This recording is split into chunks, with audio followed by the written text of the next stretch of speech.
The One adalah program Cokro TV yang khusus menampilkan sosok yang punya peran penting menjadikan Indonesia lebih baik di bidangnya masing-masing. Halo penonton, kita ketemu lagi di The One dan kali ini saya bertemu dengan seorang perempuan muda progresif, ya, liberal, namanya Kumaila Hakimah. Halo. Halo Bang Ade. Apa kabar Kumaila? Kabarku baik Bang. Oke. Saya sengaja mengundang Kumaila ini karena menurut saya dia adalah sosok anak muda Indonesia. Kan sekarang orang menyebutnya sebagai Z generation atau di atas Z, milenial. Milenial. Ya, Anda milenial ya. Yang cara berpikirnya tadi saya katakan istilah yang saya gunakan itu progresif, maju, Iya. berani, terbuka ya. Progresif Dan liberal. untuk liberal, dan itu menyangkut hal-hal yang seringkali kita anggap tabu selama ini ya. Sehingga dia punya sebuah channel di YouTube bernama Forbidden Questions. Betul. Pertanyaan-pertanyaan yang terlarang ya. Apa yang dibicarakan oleh Anda dipanggilnya Mela ya?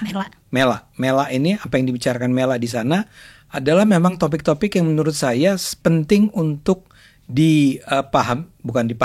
didiskusikan, dibicarakan oleh nggak harus umat Islam ya, walaupun Mela kan Islam ya, oleh juga siapapun ya yang tertarik pada isu-isu mengenai culture, mengenai agama gitu ya, karena dua hal itu adalah hal-hal yang selama ini seringkali dianggap banyak mengandung, oh itu jangan dibicarakan ya, itu adalah sesuatu yang harus kita terima dengan apa adanya dan macam-macam.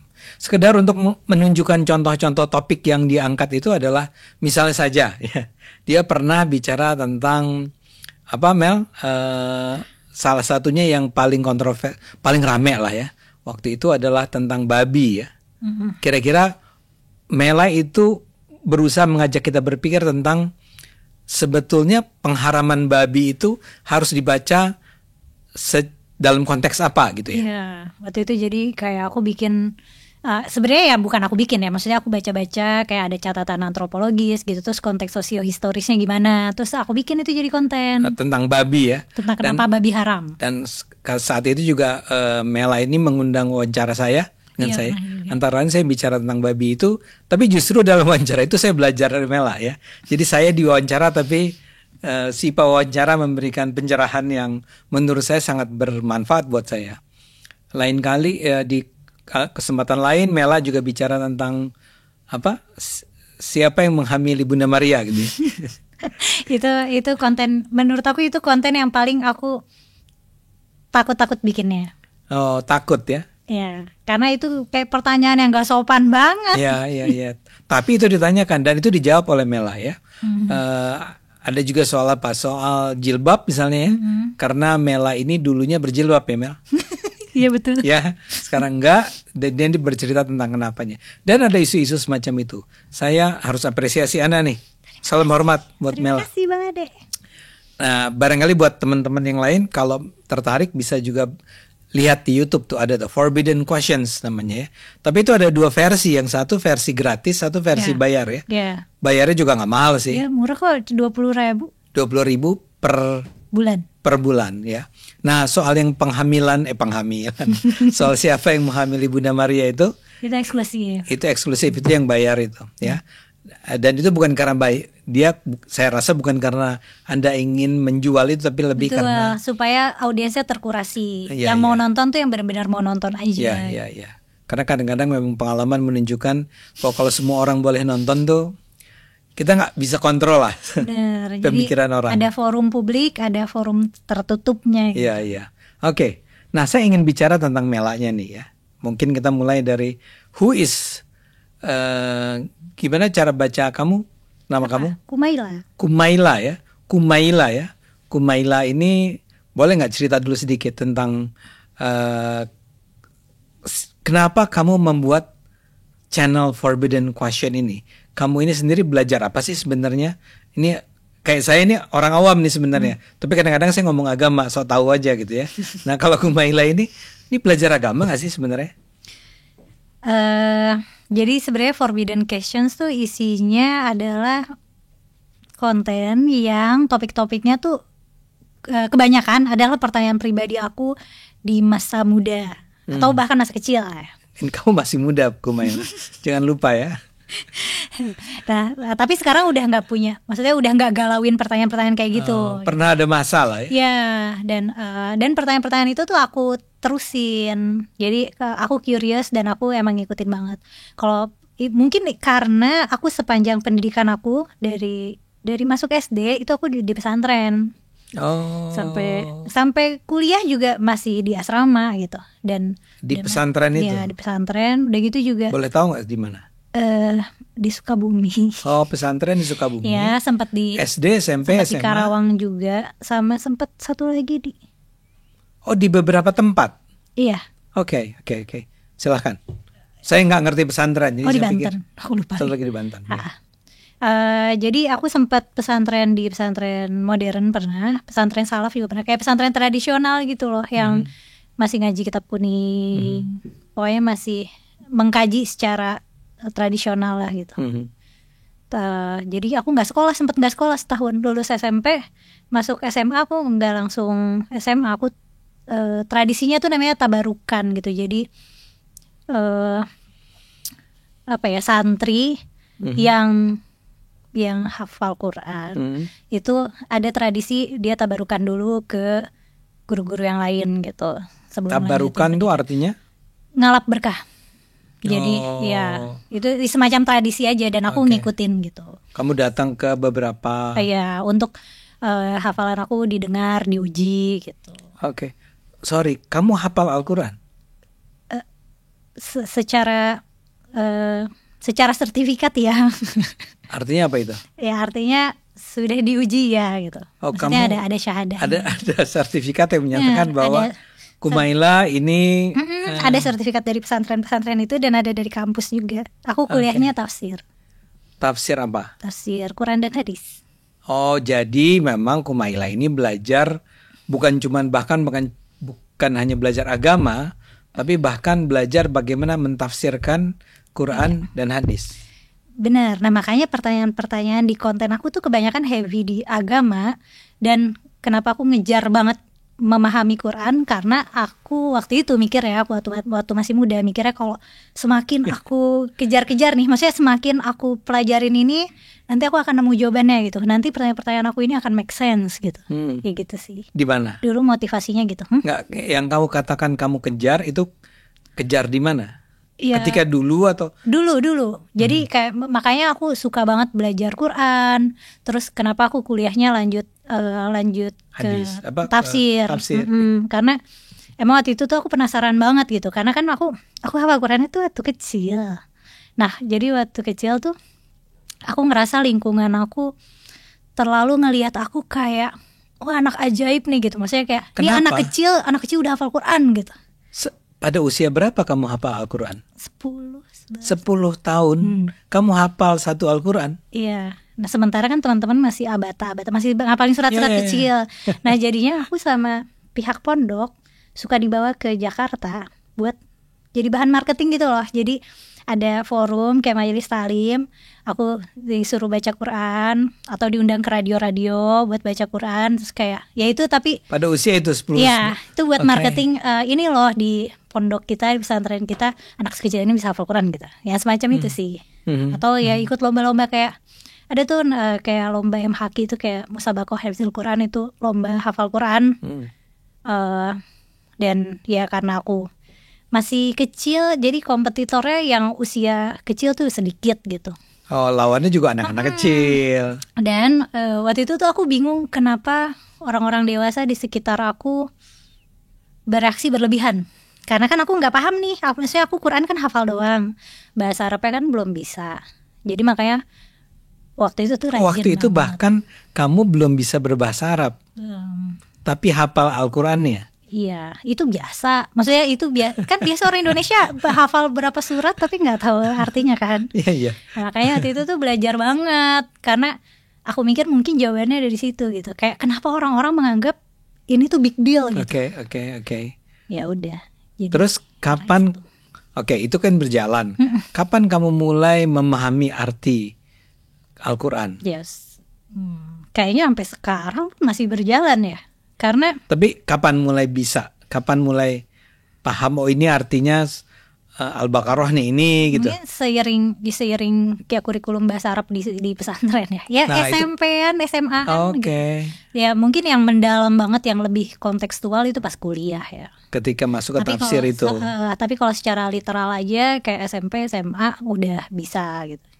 Nah, kamu pada usia 10 tahun itu saya duga udah pernah memenangkan Yang Quran. Ya, Iya. udah menang ya. Iya, tapi ya level kayak kecamatan, kecamatan, kabupaten, yang level kecil-kecil. Kalau udah di level nasional suaranya pada merdu-merdu, karena kan suara kan dinilai ya. Suaraku kan jelek cempreng. Jadi nggak bisa compete gitu. Kalau udah ada penilaian merdu nggak bisa compete aku. Oh begitu. Jadi dalam Hafiz Al-Quran tuh ada soal Ada merdu. seninya, benar. Ada seni yang lagu-lagu kan suka baca Quran di lagu-lagu. Aku nggak bisa. Nah, keluargamu semua memang ingin kamu menjadi hafiz ya? Keluarga aku religius, ibuku hafal Quran. Oke. Abahku akademisi studi Quran, akademisi studi Islam. Akademisi Ya, studi Islam. guru besar studi Islam lah. Kamu? Jadi emang suportif banget untuk aku ada di jalur itu gitu. Aha. Kakak adik? Kakak adik juga, maksudnya kakak aku hafal banyak gitu. Cuman kayaknya karena yang semangat doang, yang semangat belajar aku doang, jadi kayak aku doang yang di-push gitu, yang lain nggak terlalu di-push. Oke. Nah, itu latar belakang nih ya. Nah, sekarang pertanyaannya adalah kamu kuliah, belajar tafsir Al-Quran, belajar tafsir Al-Hadis ya, yang saya yakin itu bukan pekerjaan gampang. Setuju nggak itu? Gampang. Karena sebenarnya kebanyakan tuh bentuknya hafalan kan. Kayak pelajaran agama-agama itu, pelajaran agama-agamaan tuh bentuknya hafalan. Jadi apa? Kebanyakan. Sebagai contoh lah ya, ada sebuah surat Al-Baqarah gitu ya. Terus kamu sebagai orang yang belajar studi Al-Quran itu menghafalkan apa tafsir terhadap surat tersebut gitu? Enggak.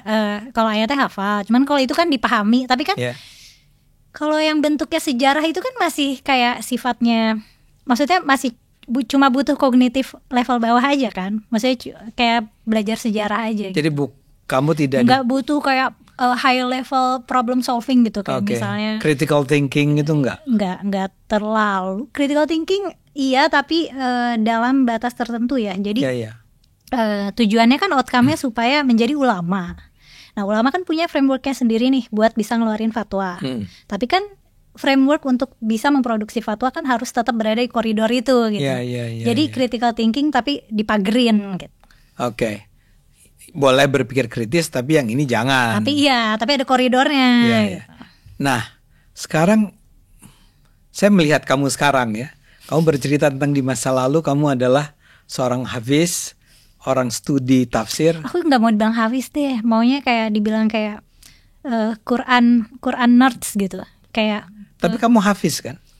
Di sertifikat itu dibilang kamu bener. hafiz. Ya oke. Tapi aku tuh agak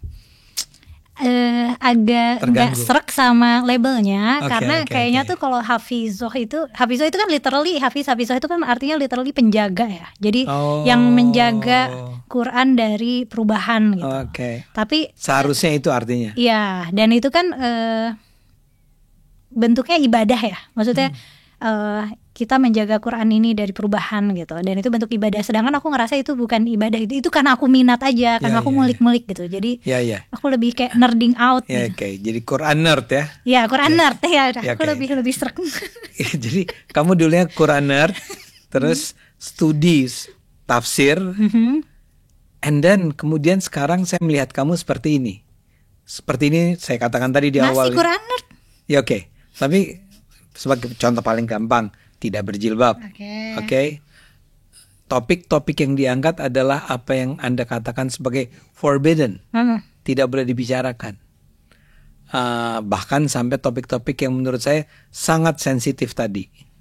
Dengan beberapa contoh. Yang saya akan minta untuk Anda, Mela, menggambarkan tentang apa contoh-contoh lainnya yang menurut Mela itu penting untuk diketahui publik. Ya. Nah, tapi saya ingin tanya dulu, apa yang kemudian terjadi pada diri Anda sehingga Anda sekarang nampak tanda petik liberal progresif? Sebenarnya sih kayak gitunya iya. Dari Kayak dulu gitunya tuh iya. apa? Maksudnya mempertanyakan hal-hal itu tuh itu pertanyaan udah ada. Oh, Tapi kan artinya sejak dulu tuh iya. dari SD, SMP, SMA? Ya sebenarnya kayak sejak kecil. Mungkin kayak pertanyaan yang ada pertanyaan waktu kecil yang aku terganggu banget, tapi aku nggak berani Tanya. mempertanyakan itu ketika jadi waktu SMP tuh aku olimpiade entah matematika atau sains ya.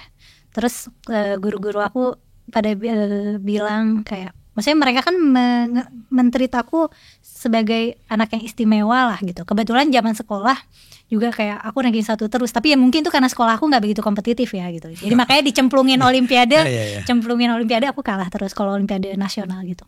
Nah, terus malah ngasih aku amalan-amalan, ngasih aku doa di masjid sebelum aku berangkat. Pokoknya semua pada doain aku gitu. Nah tapi kan pas udah harinya olimpiade itu kan yang menang kan sekolah-sekolah Kristen. Nah udah gitu di situ kayak apa bedanya? Maksudnya apa bedanya semua berdoa, aku membaca Quran ini itu nggak ada pengaruhnya ke knowledge aku untuk aku jawab soal olimpiade gitu. Ya terus aku tanya teman-teman yang menang itu mereka persiapannya gimana gitu. Terus ya mereka jelasin ada tutorial dan segala macem, dan itu ya aku jelasin ke guru aku gitu. Tapi di situ itu udah ada yang ganggu. Itu aku kontenin juga, apakah doa mempengaruhi realitas, itu juga konten yang aku kunci. Aku konten khusus member. Itu pertanyaan aku sejak kecil. Kayak doa nggak doa tuh pengaruhnya pada realitas apa gitu. Jadi kayak guru-guru aku melihat aku adalah manusia spesial karena hafal Quran.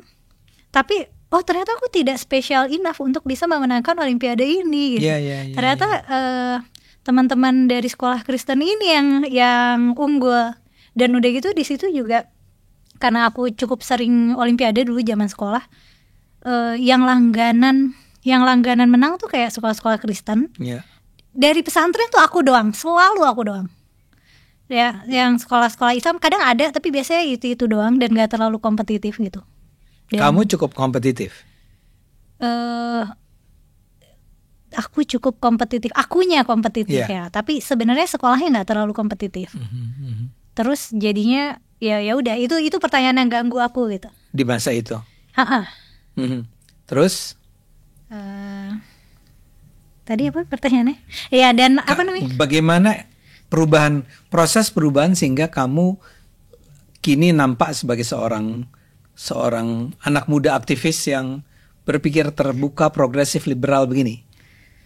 Anda menjelaskan dengan karena sejak kecil sudah mulai tumbuh pertanyaan-pertanyaan semacam itu. Iya sih. Atau misalnya nih, aku baca Quran, aku merasa ayat ini kontradiktif terhadap ayat ini atau ini, tapi aku nggak ada tempat nanya karena guru-guru aku juga nggak lebih tahu dari aku gitu. Karena kan guru-gurunya nggak hafal Quran dan nggak ngedalemin banget gitu ya. Maksudnya kalau yang bukan hafal Quran banget gitu. Dan kalaupun hafal Quran banget ya nggak ngedalemin banget gitu. Jadi aku nggak ada. Ada nggak contohnya ayat yang menurutmu itu bertentangan tadi? Banyak karena dulu, tapi terutama karena dulu nggak tahu konteks historis ya. Jadi kayak sebutnya misalnya, kenapa di sini misalnya kenapa ada ayat yang kayak bunuhlah seorang kafir dimanapun kamu temui, itu kan ayat itu ada. Tapi di tempat lain kayak kita nggak boleh bunuh orang gitu. Itu kan kayak kontradiktif. Tapi di satu kitab, dan kitab itu kan pedoman hidup sepanjang masa gitu. Nah itu membingungkan banget buat aku yang masih kecil bolak-balik baca Quran gitu. Udah gitu ya, apalagi kan katanya pedoman hidup sepanjang masa. Udah gitu aku harusnya dapat ketenangan dari situ. Tapi yang ada aku tambah pusing. Semakin aku pelajarin, aku semakin muncul pertanyaan baru gitu, malah nggak habis-habis. Yang kebanyakan pertanyaan-pertanyaan udah aku kontenin sekarang. Apa itu contohnya? Pertanyaan aku waktu masih muda. Apa contohnya? Apakah agama itu sumber konflik kekerasan atau sumber kedamaian misalnya? Atau apa ya? Banyak. Itu jawaban Anda apa? Tergantung. which is okay. Ya, atau pertanyaan-pertanyaan yang lebih maksudnya kayak teologis dasar gitu, kayak dari mana asal Tuhan. Gitu. Terus kayak apakah Tuhan yang menciptakan manusia atau manusia yang menciptakan Tuhan? Banyak pertanyaan filosofis teologis yang kayak gitu, tapi aku jawab di luar koridor ulama. Oke, ketika kamu masih di pesantren. Enggak, ini sekarang udah konten. Enggak, saya mau tanya ketika masih di pesantren, pertanyaan itu sudah muncul kan? Iya.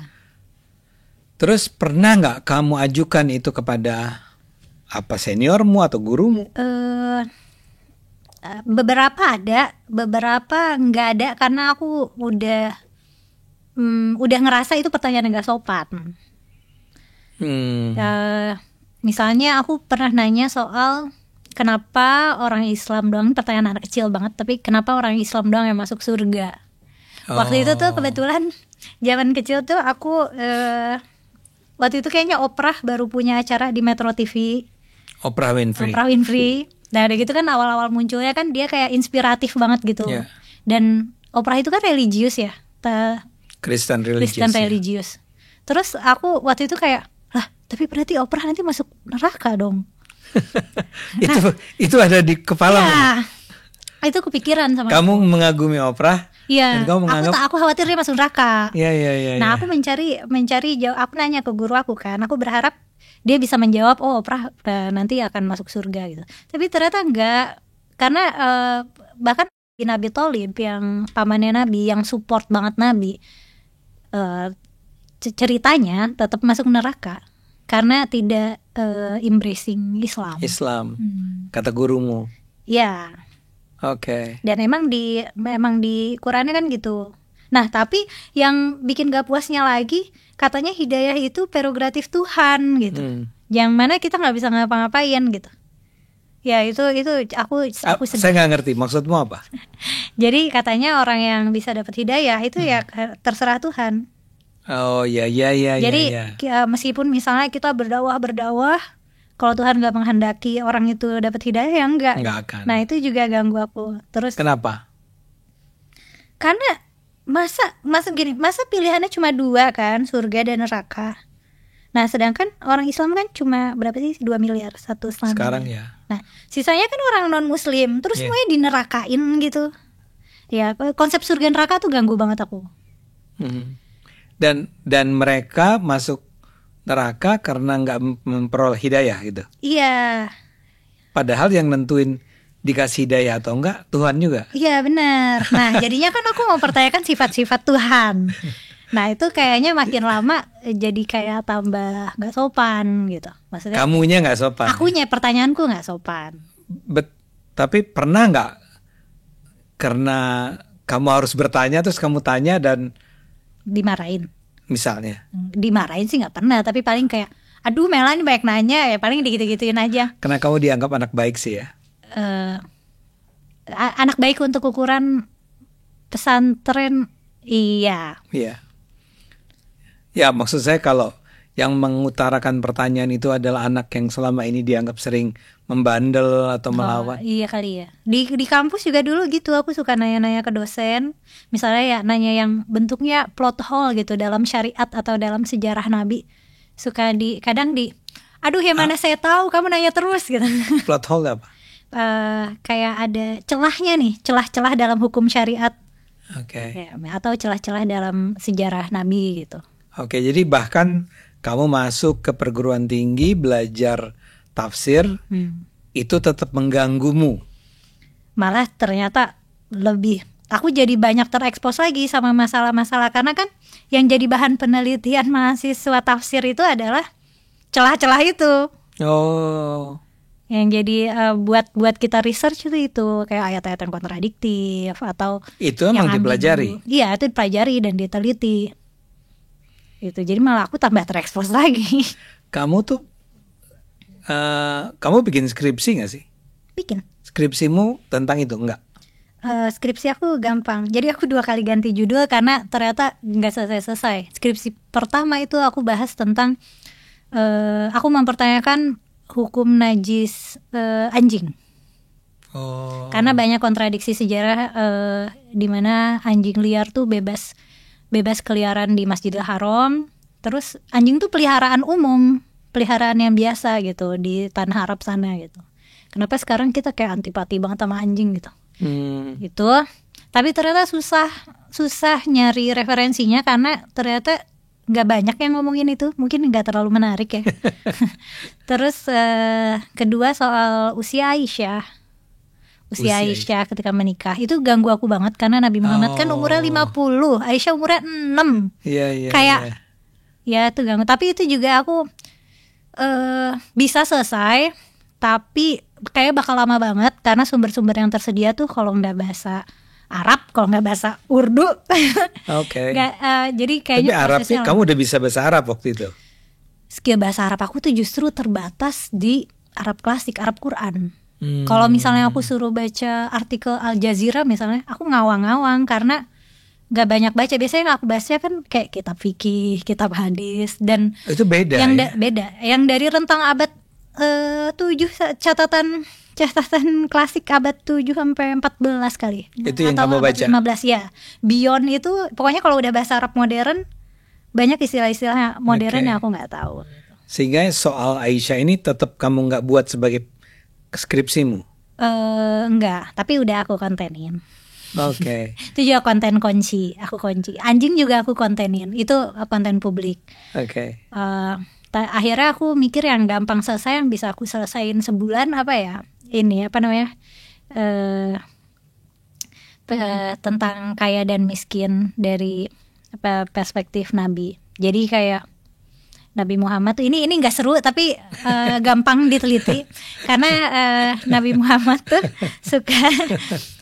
Nabi Muhammad tuh nggak mengencourage umatnya untuk ayo kerja biar kaya gitu.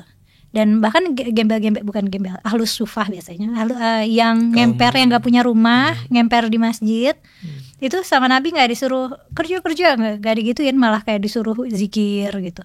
Terus kan Nabi punya definisi kayak itu kayak hati yang gitu-gitulah. Tapi di sisi lain miskin tuh nggak boleh. Yeah. Jadi kayak mengejar kekayaan itu tidak di-encourage. Tidak didorong. Iya, tapi menjadi miskin juga ada larangan-larangannya. Nah itu kan gampang, tinggal studi pustaka doang. Dan kesimpulan Anda apa? Kesimpulannya ya udah gitu, Nabi nggak ngerongrong orang. Jadi di dalam Islam menjadi kaya tuh bukan anjuran keras, tapi kalau menjadi miskin itu larangan keras. Cuman sialnya ada kayak semacam golongan mistik lah yang kayak melihat harta itu adalah ya godaan dunia dan semacamnya, dan malah encourage orang Islam tuh untuk jadi miskin aja gitu karena itu lebih dekat sama surga gitu, yang gitu-gitulah. Jadi di situ ya aku iseng-iseng bahwa ya pansan orang Islam miskin-miskin dan legowo gitu. Iya, ikhlas dia menerima kemiskinannya. Iya benar. Oke. Kayak gitu sih. Nah, ini walaupun Anda bilang Anda sudah munculkan di konten terkunci tadi, kalau soal Aisyah tadi apa kesimpulan cepatnya? Gini, karena buat penonton nih, Aisyah itu menikah dengan Nabi, kabarnya umur 6 berumah tangga, akadnya umur 6, berumah tangganya umur 9. Nah ini kan problematik ya buat masyarakat modern mungkin. Kayak ngebayangin bapak-bapak umur 50 tahun ngedeketin anak TK, kamu nikah sama saya ya gitu. Itu kan serem ya. Iya. Nah tapi kalau kesimpulan cepatnya, Aisyah nggak semuda itu, tapi masih muda gitu, bisa jadi rentang 14 sampai 19. Karena banyak konteks sejarah yang kontradiktif sama catatan riwayat itu. Dan kebetulan catatan riwayat itu tuh sebenarnya ahad tuh dalam arti jalurnya tuh cuma satu orang doang, jalur periwayatan. Oh lemah ya, hadis lemah gitu. Tapi sebenarnya kuat. Karena meskipun cuma satu orang, orang itu tuh terkenal terpercaya. Nah, tapi ada catatan baru nih. Ternyata dia meriwayatkan itu ketika dia udah kakek-kakek dan udah pikun. Cuman dia udah terlanjur tercatat sebagai perawi yang bisa dipercaya gitu. Meskipun di akhir hayatnya dia terkenal pikun gitu. Soalnya aneh, Aisyah itu kan besar dan meninggal di Madinah. Tapi riwayat itu berputar-putar ya di Kufah di Irak. Kenapa riwayat ini nggak nyampe ke Madinah gitu, di mana Aisyah tinggal? jawabannya adalah Ya, ya karena cuma disebarin di sana doang. Ya mungkin karena perawi yang ahad itu dia salah cerita. Karena emang dia terkenal suka melantur. Gitu. serem ya.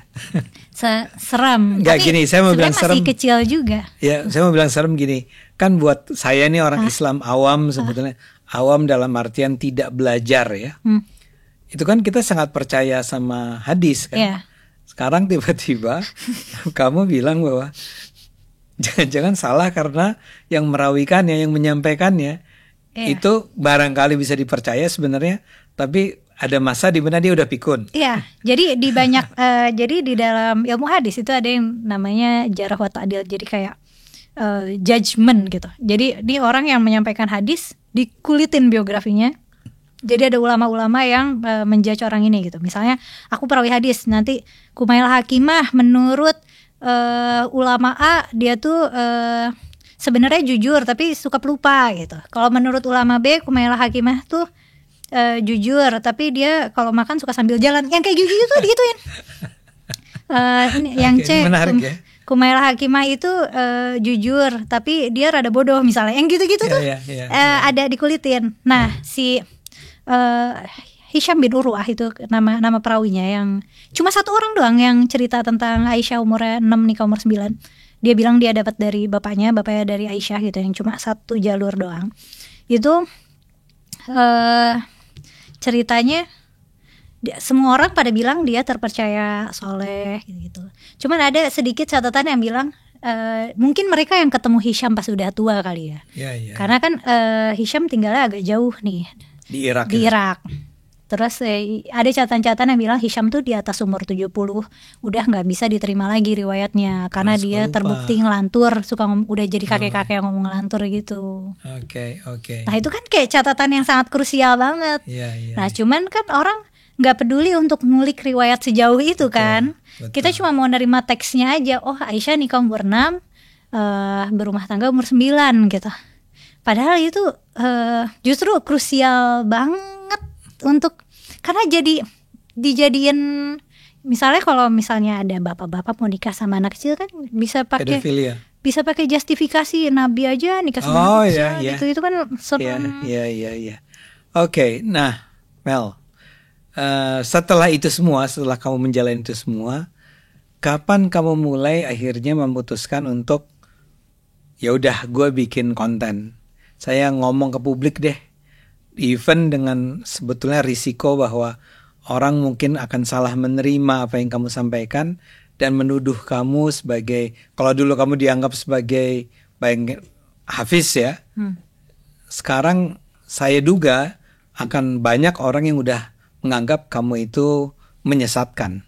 Iya.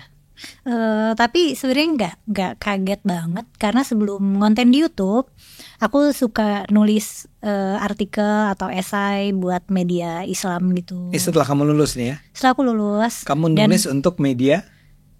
Iya buat media Islam yang maksudnya media Islam yang konservatif, yang moderat liberal lah. Gitu. Oke. Aku nulis, aku juga di sosmed pribadi aku nulis, dulu di Facebook nulis, cuman ya audiensnya nggak sebanyak sekarang ya. Tapi dari dulu aku konsisten nulis, nah, nulis topik-topik yang sekarang jadi video gitu. Jadi nggak kaget gitu. Tapi pertanyaan saya adalah kenapa ya kamu bikin itu semua? Karena satu pengen kayak kan aku punya pertanyaan, terus aku ikutin, aku dapat kesimpulan, atau mungkin bisa aja kesimpulannya ternyata aku ternyata pertanyaannya nggak bisa dijawab gitu, atau ternyata jawabannya nggak ada gitu. Jadi aku ikutin pertanyaan itu, aku udah selesai mencari pertanyaan itu, ya aku pengen share gitu. Itu. Sebenarnya tujuan utamanya itu sih. Kayak ya alasan egois aja, pengen share yang aku dapat. Oke. Walaupun tadi saya katakan ya, itu mungkin membawa risiko. Risikonya risikonya sepadan dengan kepuasan aku share. Oke. Keluarga dukung? Nah, tadinya tuh ya, aku tuh karena abahku kan akademisi studi Islam ya, dan pokoknya keluarga aku tuh kayak keluarga santri gitu loh. Iya, iya. Nah, Ini Muhammadiyah lah ya? Atau NU? Atau bukan dua-duanya? kayaknya kalau kecondongan lebih ke NU. Ke NU ya. Oke. Nah, aku nggak bilang-bilang kalau misalnya aku punya konten. Tapi suatu hari abahku ngirimin link video aku yang bahas jilbab. Terus kayak tahu-tahu bilang kayak, Mela ini bagus banget kontennya, deliverynya bagus, penyusunannya rapi. Terus kan abahku dosen ya, jadi dia ngasih feedbacknya tuh kayak ngasih feedback dosen ke mahasiswa gitu. Dan kebetulan feedbacknya bagus. Terus aku jadi kayak, untunglah, berarti aku nggak harus ngumpet-ngumpetin lagi. Karena aku umpetin. Aku umpetin karena aku nggak bisa nebak reaksi orang tua aku gimana gitu. Ibumu? Ibuku mah kayaknya oke aja kalau. Oke. Nah, tapi kan apa yang kamu anggap tuh tadi ya kontroversial ya. Atau paling gampang saya gunakan contoh jilbab. Kamu kapan berhenti berjilbab? Maksud saya berapa tahun? Berhenti secara mantap kan sebelumnya buka tutup ya. Pas udah Sebelumnya buka tutup. Even ketika kamu dulu kuliah atau sekolah. Oh enggak, kalau kuliah pakai terus ya. Karena aku nggak punya keadaan di mana aku bisa buka kerudung. Ya. Tapi dulu tuh karena aku pengen banget gak pakai kerudung, kadang-kadang tengah malam aku tuh ke Ancol, cuma pengen ngerasain rambut aku ke ini angin. Nah pas udah aku berarti 2019 copotnya, lepasnya. Ketika full lepas ya. Full lepas. Dan aku nggak ngumpetin diri dari siapapun kalau aku nggak pakai kerudung lagi. Nah kamu memutuskan melepas jilbab itu kenapa? Karena karena aku ngerasa aku nggak cocok sama jilbab. Kayak baik dari estetika gitu ya, alasan paling egois karena aku merasa nggak cantik pakai kerudung. Masa sih? Ya aku merasa gitu Bang. Iya, oke. Nah aku pengen rambut aku kelihatan. Iya. Oh ngerti. Nah kalau alasan ideologis aku juga ngerasa nggak cocok karena aku ngerasa dengan pakai jilbab tuh kayak aku mengumumkan kepada seluruh dunia ini, guys, aku tuh wanita soleha loh gitu. Aku adalah wanita muslim soleha. Nah aku nggak nyaman. Dan aku juga nggak mau dikelompokkan menjadi nggak mau dimasukkan ke kelompok wanita berkerudung karena sebenarnya ini juga alasan subjektif ya. Jadi kayak ada menurut aku komunitas perempuan muslimah yang aku ngerasa nggak relate dan aku nggak mau menjadi bagian dari golongan itu. Gitu. Jadi lebih ke masalah identitas, ideologi, sama estetika. Ya. Oke. Nah sekarang soal tafsir. Ya. Mela adalah orang yang belajar tafsir. Tentu ada tafsir mengenai cara berpakaian, termasuk tentang jilbab. Nah dari pemahaman Mela terhadap tafsir-tafsir tersebut, atau dari tafsir yang Mela percaya, kewajiban jilbab itu menurutmu memang bukan sesuatu yang wajib? Ini kan berarti kalau pertanyaan ini berarti apa yang Mela percaya itu aku seolah-olah harus generate framework sebagai ulama terus aku memfatwakan ini boleh apa enggak. Kalau sebagai Mela ya alasan aku lebih egois sih. Maksudnya ya karena aku nggak mau gitu. Tapi kalau apakah itu wajib atau enggak kan jadinya kan multi tafsir tuh. Multi tafsir. Ya dan aku nggak mau. Dan aku nggak mau menafsirkan karena aku nggak punya wewenang dan nggak mau punya wewenang untuk menafsirkan atau mengeluarkan fatwa. Tapi paling tidak yang kamu bisa katakan itu adalah sesuatu yang multi tafsir. Iya. Dan jadi ada yang bisa, ada yang mengatakan itu wajib, ada yang mengatakan itu nggak wajib. Tapi kalau misalnya mau dikaji secara historis sebenarnya kerudung itu kontekstual banget. Sangat kontekstual. Oke. Buat penonton yang mungkin nggak ngikutin ini soal Islam, yang dikatakan Mela tuh artinya adalah tergantung kondisinya ya, tergantung konteksnya, bukan sesuatu yang harus dilakukan sepanjang zaman. Ya, jadi itu menyesuaikan ya kondisi sosiopolitik saat itu juga geografis ya, juga ya iklim dan semacamnya. Saya terkesan itu loh dengan itu cara kontenin juga.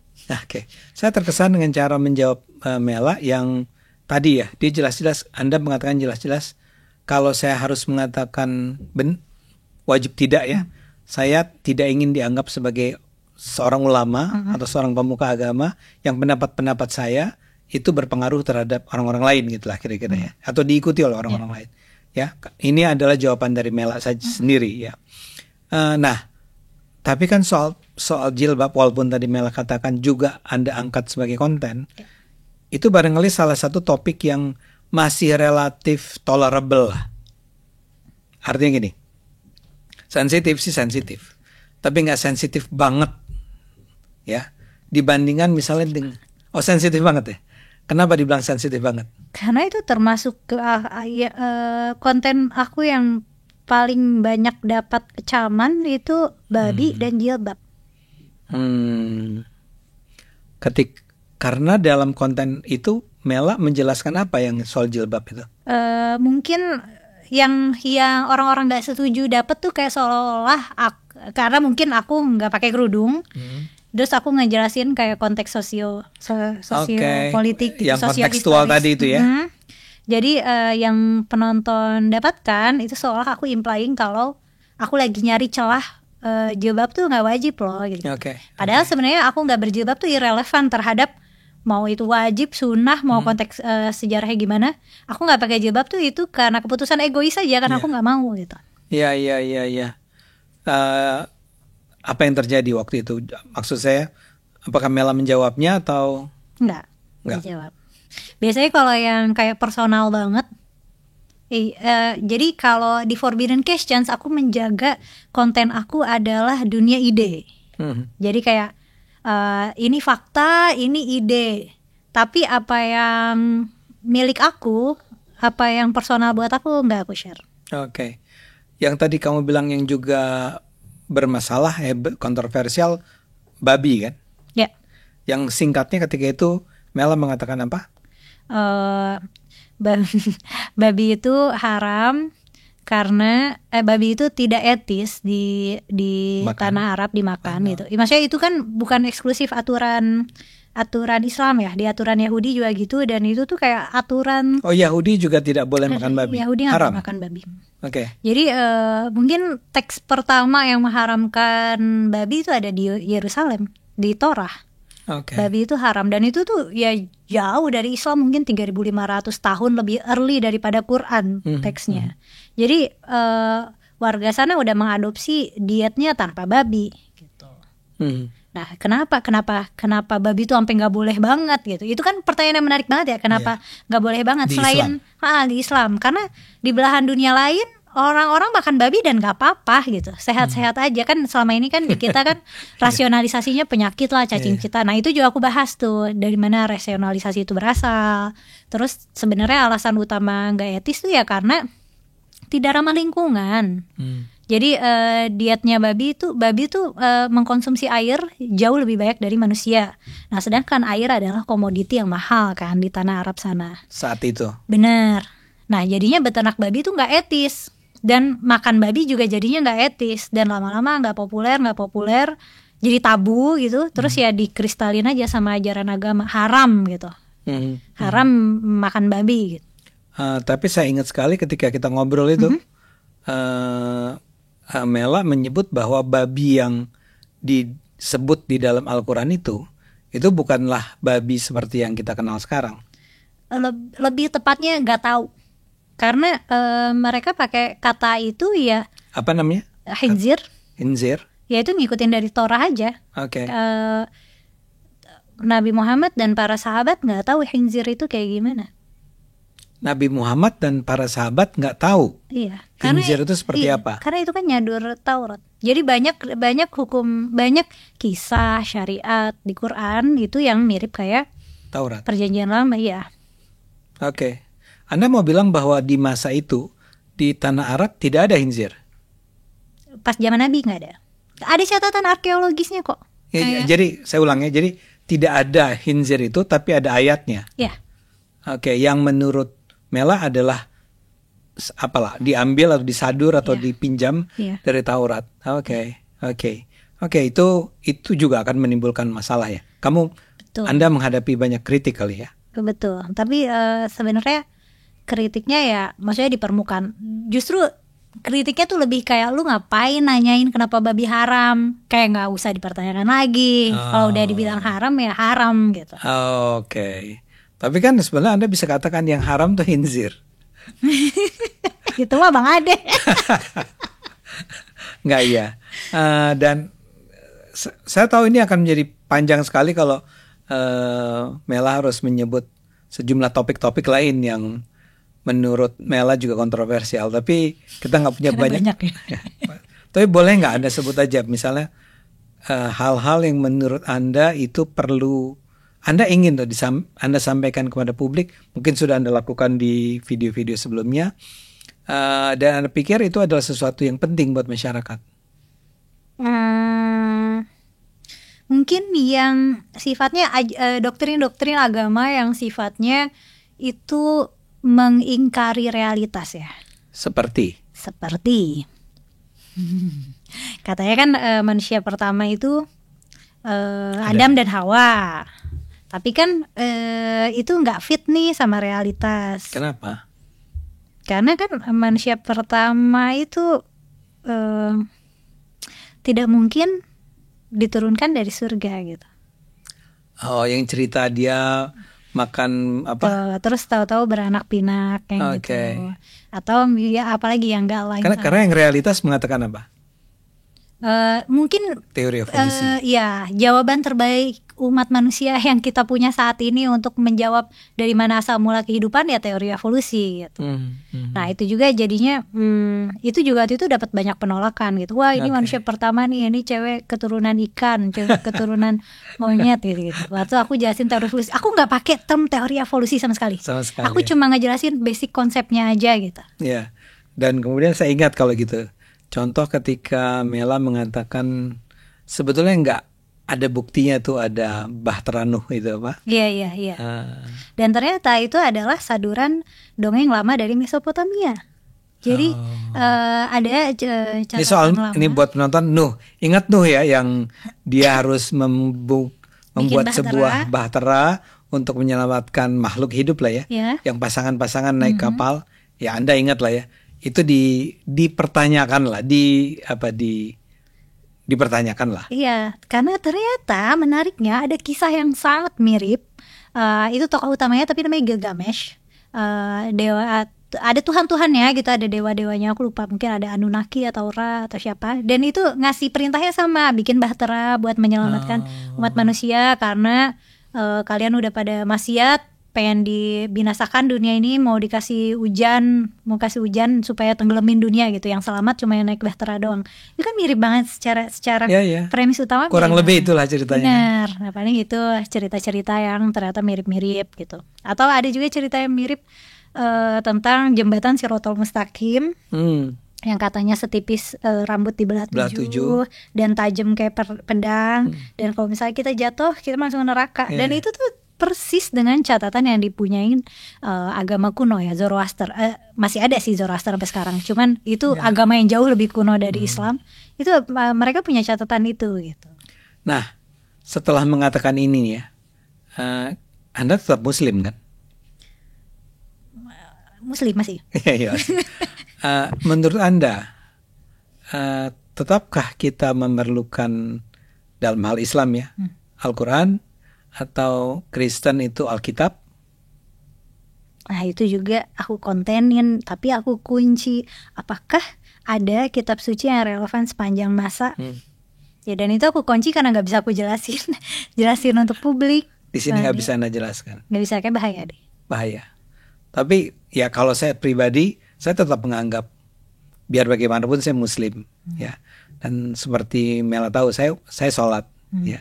Dan saya tetap menganggap Al-Quran dan Alkitab adalah kitab-kitab suci yang memang diperlukan buat masyarakat luas. Itu pendapat saya. Gitu. Dan menurut Bang Ade itu relevan sepanjang masa? Relevan substansinya. Barangkali kalau mau dipersoalkan adalah teksnya ya. Atau penafsiran ya? Kalau ya, teksnya justru nggak bisa diapa-apain. Nah ya makanya teksnya mungkin tidak mesti dibaca sebagai berlaku sepanjang masa. Tapi tafsiran terhadap teksnya itu yang bisa terus kita perbarui setiap saat. Itu pendapat saya. What do you think? Ya itu pendapat kebanyakan ulama yang mencoba mengupayakan agar Quran bisa relevan sepanjang masa. Iya. Karena kalau nggak ada Alkitab juga, upaya, iya. benar, kalau nggak ada upaya itu ya udah nggak relevan. Iya. Karena cerita-ceritanya sebenarnya pinjem-pinjeman dari kisah-kisah lama ya. Iya, tapi kan biasanya kalau di Islam alasannya karena Quran itu adalah penyempurna kitab-kitab terdahulu. Iya. Makanya mirip. Iya. Saya sendiri tidak terlalu comfortable dengan argumen bahwa Al-Quran lah penyempurna dari yang sebelum-sebelumnya. Ya itu lebih enak didengar ya. Itu enak didengarnya kan. Tapi sebenarnya setiap kitab suci ataupun ajaran menurut saya sempurna pada dirinya sendiri kan. Kalau dalam pandangan saya. Ya. Tapi karena saya bertanya pada Anda, jadi jadi kita nggak usah debat di sini. Oke, tapi ini terima kasih Mel. Ada lagi yang mau Anda sampaikan? Gak ada, Bang Ade. Gak ada ya. Ini wawancara memang harusnya 3 jam ini. Sehingga Mela bisa ceritakan setiap isu, topik yang menurut Mela itu penting diketahui publik. Jangan khawatir penonton, karena masuk aja ke Forbidden Questions ya. Itu menurut saya salah satu channel yang sangat mencerahkan ya. Untuk dipelajari dan mungkin didebat juga untuk didiskusikan. Ya benar. Aku tuh selalu membuka ruang buat penonton untuk membantah aku atau membuktikan aku salah atau nanya ke aku atau ngatain aku juga nggak apa-apa sih, udah biasa. Oke. Ini buat orang tua Mela, anaknya ini sangat saya kagumi, ini perlu dijagain terus agar dia bisa terus hidup dan bahagia. Untuk terus hidup. Terima kasih Mela, sampai ketemu ya. Terima kasih Bang penonton, kita ketemu lagi di topik-topik berikutnya. Mungkin suatu kali kita undang lagi Mela untuk ngobrol di sini. Thank you. Terima kasih.